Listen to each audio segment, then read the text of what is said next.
Welcome to part 2 of the Dracula PowerPoint presentation. We are going to be talking about Gothic literature first.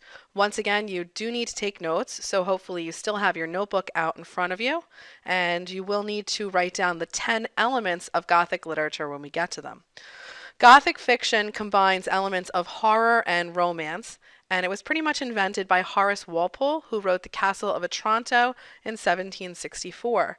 There are some aspects of Dracula that are Gothic in nature, while there are other parts of Dracula that are just horror. The elements of Gothic fiction. Okay, we're going to go over these one by one. You do need to write them down. Feel free to pause or do a screenshot if you'd like, but you will need them in your notes. For reference, I'm going to talk about Disney's Beauty and the Beast as an example. Beauty and the Beast is a typical Gothic film and fits in perfectly for all of the elements of Gothic fiction. Hopefully you have seen it. If not, feel free to pause this and go run off and watch it. It's a wonderful film. First of all, the first element is a setting in a castle or a mansion. And this castle is often old or ruined and has some type of secret passages or nearby caves.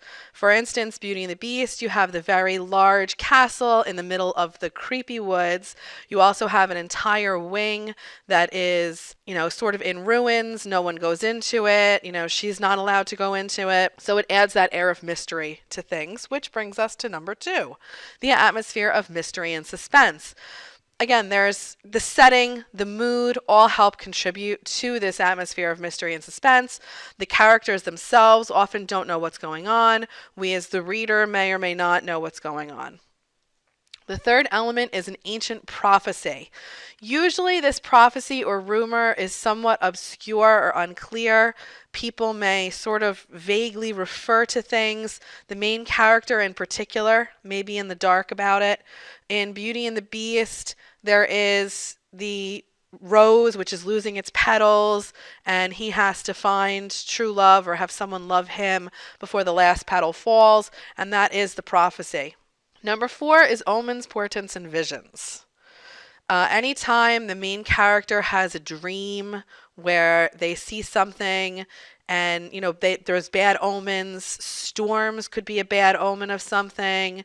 Beauty and the Beast, she finds her way there during the storm. So you see that. Number 5 is supernatural or otherwise inexplicable events. In Beauty and the Beast, obviously, you have talking dishes. So that would obviously be a supernatural event. You will see supernatural events in Dracula as well. Number 6 is high and even overwrought emotion. The characters often suffer from raw nerves, feelings of impending doom, anger, sorrow, surprise, and terror. A lot of the emotions are a little bit over the top. They are sad, they are shocked, they are surprised. Beauty and her father have this emotional separation scene when she gets to the castle and she frees him. Then when she looks in the mirror, which again would be a reference to number 4 because the mirror gives visions, and number 5 because the mirror is supernatural. When she looks in the mirror and she sees her father in the snow, she has to run off and go save him. So there's a lot of high emotions. Even Gaston has very high emotions in the film. So you see a lot of that in your characters. They're frequently overcome by their emotions. Element number 7 is women in distress. The female characters often face events that leave them fainting, terrified, screaming, etc. You see this in Beauty and the Beast. She doesn't faint, but she's scared. She has to run off. She gets angry about dinner. So you see her obviously facing some difficult events. Number 8 ties very closely with number 7, which is women threatened by powerful, impulsive, tyrannical males. Number 8 for Beauty and the Beast, Gaston is the powerful, impulsive, and tyrannical male. He is trying to force her into marriage. And this was a very frequent theme in Victorian Gothic literature.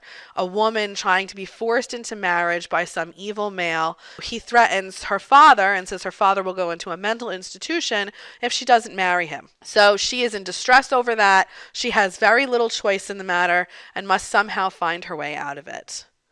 Number 9 is the metonymy of gloom and horror. Metonymy is a subtype of metaphor where one thing stands for another. Gothic fiction often includes a lot of these things: howling wind, doors grating, lights mysteriously going on or going out, thunder and lightning, eerie sounds, clanking chains, doors slamming shut, the baying of distant dogs or wolves, crazed laughter off in the distance. When beauty first gets to the castle, there's the light that's moving up ahead. Once again, it occurs during a storm with howling wind. Wolves actually chased her to get to the castle. Actually, I think wolves chased her father. I'm sorry. Wolves chased her father in order to get to the castle. So you see a lot of these elements in all Gothic fiction. The final thing is the vocabulary of the Gothic, which you don't necessarily see in Beauty and the Beast, but you will see in Dracula. There are lots of words that describe terror, fear, surprise, haste, anger, and mystery. And they tend to be common words over different texts, which you'll notice once we read Dracula and then when we read Jane Eyre. Those are your 10 elements of Gothic fiction. Some examples of Gothic literature include Jekyll and Hyde, Jane Eyre, which we will be reading, Wuthering Heights, which you read next year, Frankenstein. If you've ever seen Phantom of the Opera, that is Gothic in nature. Rebecca by Daphne du Maurier. Psycho, Alfred Hitchcock's very famous film. The Shining, which is Stephen King's novel and film. Stephen King has a lot of Gothic literature. The 13th Tale, which is a more contemporary piece of literature. You see a lot of Gothic elements in some horror movies today. The next topic that we are going to talk about is Vlad the Impaler, which is just about as thrilling as it sounds. Here's a nice picture of Vlad. His nice long hair and his mustache. Here he is eating dinner, and that's somebody being dismembered.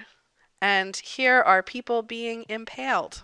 Quite lovely. The cover of Dracula also has that picture on it of people being impaled, and it is a rendition from Vlad the Impaler. Vlad the Impaler was also known as Vlad III Dracula, Dracula, or Vlad Tepes. He was born in 1431 in Wallachia, Transylvania, which is now a part of Romania. He was a member of the Order of the Dragon, which was a secret society sworn to uphold Christianity and defend the empire against the Islamic Turks. His father was ruler of Wallachia, and he was overthrown, and Vlad managed to kill his dad's murderer and take over ruling Wallachia. Thus began his reign of blood and terror. Doesn't that sound exciting? Vlad was an effective ruler, if a bit harsh. He enslaved those who ruled in his father's place, and he did successfully keep the Turks out for many, many years. And he did this because he had quite a reputation. He had people decapitated, he had their eyes gouged out, he had them skinned alive, boiled, burnt, dismembered, eviscerated, or sometimes just physically disfigured for his own amusement. He was a rather twisted individual, but it definitely served as a deterrent. If you were going to invade Wallachia, you thought twice about it, because you weren't just going to be killed on the battlefield. If you were in battle with Vlad and you survived, you were more than likely going to be impaled. And being impaled was not a nice way to die. You were impaled from the bottom up, and a person's body weight eventually slowly pulled them down over the device of impalement, and it was a very slow way to die.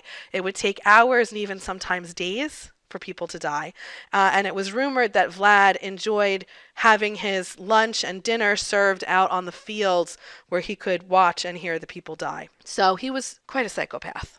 He also cleansed his country of the lazy, unproductive, ill, handicapped, and impoverished. He did this. He had a large dinner party kind of thing, had everybody come, and when they were there and they were eating, he said to them, would you all like to be free of your monetary problems? Would you all like to be free of whatever ails you? And of course, the people said yes.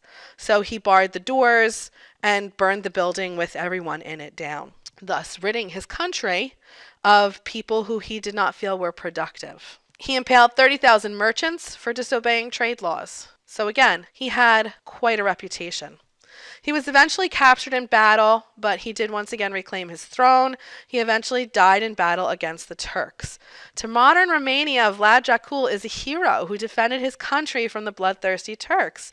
Look, there he is on a postage stamp. So how we think of him is not necessarily how the people of his country think of him, because he was able, again, to keep the Turks out. He was able to keep control over his country, reign over his country, because of the reputation that he had. And the reason that we talk about Vlad the Impaler is because much of Dracula is based on Vlad the Impaler. There are a lot of similarities between the two of them.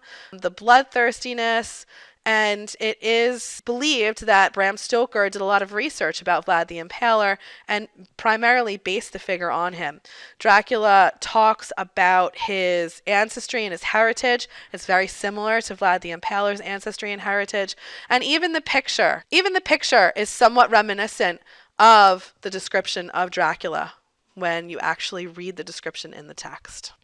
Moving on to vampires. Vampire myths go back thousands of years, and different cultures have very different ideas of what a vampire is. Our concept of the vampire and the concept of the vampire in Bram Stoker's Dracula is based on the European myths of vampires. He was not the originator of these legends, but Bram Stoker was the first person to write down such a comprehensive summary of vampires. We will be watching Vampire Secrets, which will trace the history of the vampire from the early myths until the current day.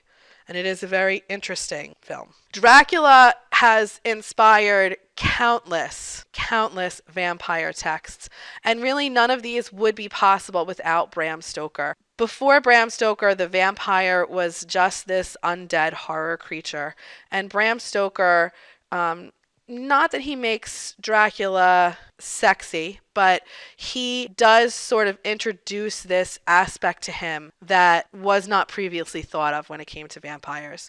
So all of these are not possible without Bram Stoker's texts. Anne Rice's The Vampire Chronicles was another groundbreaking work and really humanized the vampire. Stephen King's Salem's Lot, Buffy the Vampire Slayer and Angel, everybody I'm sure knows of the Twilight series, the Blade trilogy, the list goes on and on. The interesting fact, again, for vampire fiction is that the vampire was originally considered very evil and only evil.